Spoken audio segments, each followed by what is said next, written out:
Okay, so I went into ChatGPT. I told ChatGPT to pretend to be the devil. And if you wanted to stop people from building their business, what would you do? And baby, when I tell you this thing was on point, this thing was on point. Let's look at it. If I was the enemy and I wanted to stop you, I'd make you believe you're not ready. I'd whisper, you need more time, more followers, more qualifications. Wait until it's perfect. Because the longer you wait, the less you would produce. Number two, I'd use your past to paralyze your present. I'd remind you, remember when you launched before and no one bought it? Don't try that again. That was embarrassing because he knows that shame is one of the most strategic silencing tools. Number three, I would keep you spiritually busy, but never strategically unproductive. I'd say, keep praying, sis. Don't do anything yet. Just wait on God. I twist spiritual language to keep you from taking aligned, obedient action. Jesus. I make you feel like everyone else is doing it. I plant thoughts like the market's too saturated. Why would they choose you? Because I know that comparison is a confidence killer.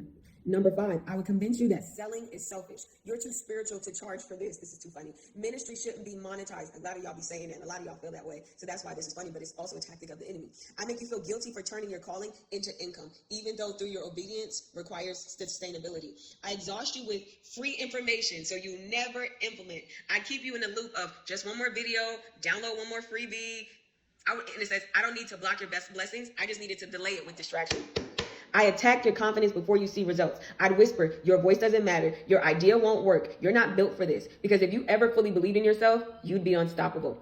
Number eight, I convince you that faith means inaction. Just have faith. Don't do anything yet. I never want you to know that faith without works is dead and that strategy is a form of obedience. When I tell y'all the enemy comes to wear the saints out, some of y'all literally have not started the business, have not moved in the realms that God has called you to move because you're literally in covenant listening to the lies of the enemy. Oh, this is the season.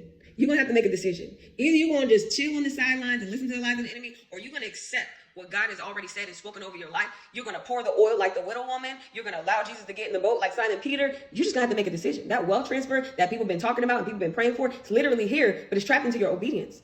If you're ready to move and come out of the shadows, you got to honor and do what God has called you to do. Your obedience is going to unlock that provision. You want to build that business with God? You got to move. Love y'all with the love of the Lord, but you got to move in this season.